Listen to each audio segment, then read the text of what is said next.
আসসালামু আলাইকুম বন্ধুরা, তোমরা কেমন আছো? আশা করি তোমরা খুব খুব খুব ভালো আছো। হাসিনাজ লাইফস্টাইলে তোমাদের সকলকে স্বাগত ও শুভেচ্ছা জানাই। আজকে তোমাদের সামনে ঈশপের গল্প থেকে একটি গল্প পড়ে শোনাবো। গল্পের নাম সমুদ্র ও মেষপালক। একদিন এক মেষপালক সমুদ্র তীরের এক মাঠে তার ভেড়ার দল নিয়ে চড়াচ্ছিল। সারাদিন খাটুনির পর মেষপালক খুব ক্লান্ত হয়ে পড়েছিল। তখন মেষপালক ভাবল, না, খুব ক্লান্তি লাগছে, যাই একটু সমুদ্রের তীরে বসে একটু ঠান্ডা হাওয়া খেয়ে আসি। সমুদ্রের তীরে বসে আড়মোড়া ভেঙে যখন বিশ্রাম নিচ্ছিল, তখন সে একবার গভীরভাবে সমুদ্রের দিকে তাকালো। সে দেখল সামনের সূর্যের আলোয় আলোকিত দিগন্ত বিস্তৃত নীল জলরাশি যেন মন উদাস করে দেয়। তখন তার মন পাড়ি দিল সমুদ্রের বুকে। ভাবতে লাগলো, সমুদ্র পাড়ি দিয়ে দেশ বিদেশ ঘুরে বেড়ানোর কথা। দেশ বিদেশের নানান লোক, নানান রীতি, সমুদ্র যাত্রার আনন্দ ইত্যাদি তার মনে ফুটে উঠতে লাগলো। সে ভাবল, ইস, কতদিন ধরে এই একঘেয়ে জীবনযাপন করছি, আর ভালো লাগে না। এই একঘেয়েমি কাটানোর মোক্ষম উপায় হলো সমুদ্র যাত্রা। হ্যাঁ, এতে এর জুড়ি মেলা ভার। যতই ভাবল ততই তার মন উড়ে চলল সমুদ্রের বুকে। কিন্তু যাবে কিভাবে? তার জন্য নৌকা চাই, রসদ চাই। কিন্তু সে তো একজন গরিব মেষপালক, তার কাছে তো অত টাকা নেই। তখন সে ঠিক করল, না, সমুদ্র পাড়ি আমি দেবই।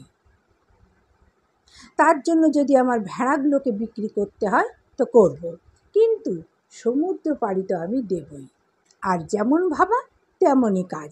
মেষপালক তার সব কটি ভেড়া বিক্রি করে যা টাকা পেল তা দিয়েই একটা নৌকা কিনল আর প্রচুর খেজুর কিনল।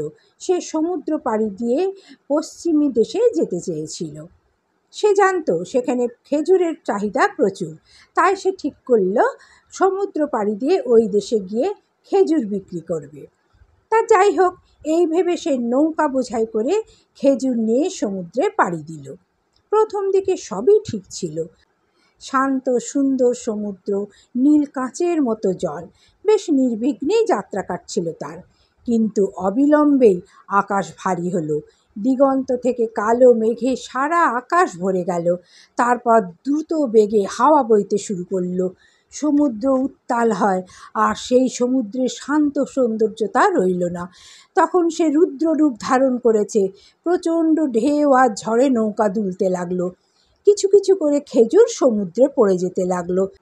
মেষপালকের প্রাণ এবার কণ্ঠাগত। সে মনে মনে ভাবল, হ্যাঁ, এ কী রূপ সমুদ্রের! এটা কি সেই সমুদ্র যা আমি পাড়ি দেবার জন্য আমি স্বপ্ন দেখেছিলাম? আর তারপরই প্রচণ্ড ঢেউয়ের ধাক্কায় মেষপালকের নৌকো গেল উল্টে। নৌকা আর সমস্ত খেজুর গেল সমুদ্র গর্ভে তলিয়ে। কিন্তু সৌভাগ্যবশত মেষপালক বেঁচে গেল। জলের স্রোতে আর ঢেউয়ের ধাক্কায় সে একটা তীরের অজানা অচেনা জায়গায় এসে পড়ল। প্রথমে সে অজ্ঞান ছিল। জ্ঞান ফিরে সে যখন সব মনে করল, তখন তার দেহ মন সর্বশান্ত হয়ে ওই সমুদ্র তীরেই বসে রইল। হঠাৎ কিছু দূর দিয়েই এক অচেনা পথিক যাচ্ছিল। মেষপালককে দেখে কাছে এসে জিজ্ঞাসা করল, কি হয়েছে বন্ধু, এমনভাবে বসে কেন? আমার মনে হয় এই শান্ত সুন্দর সমুদ্রকে তুমি ভালোবেসে ফেলেছ। মেষপালক উত্তর দিল, হ্যাঁ, সমুদ্রটা এখন খুবই শান্ত আর সুন্দরও বটে। মনে হয় আর একটা খেজুর ভর্তি নৌকার অপেক্ষায় রয়েছে। নীতি কথা, বাইরের আপাত সৌন্দর্যে কখনো ভুলতে নাই, হতে পারে তার ভিতরে কতই বিপদ লুকিয়ে আছে। বন্ধুরা, তোমাদের যদি গল্পটি ভালো লেগে থাকে তাহলে লাইক, কমেন্ট, শেয়ার করো। নতুন হলে সাবস্ক্রাইব করতে কিন্তু ভুলো না। পাশে থেকো। অফুরন্ত স্নেহ, ভালোবাসা, শ্রদ্ধা জানিয়ে এখানেই শেষ করছি। তোমরা সব ভালো থেকো, সুস্থ থেকো, সাবধানে থেকো। আবার আসবো নতুন কোনো গল্প নিয়ে তোমাদের সামনে। আল্লাহ হাফেজ।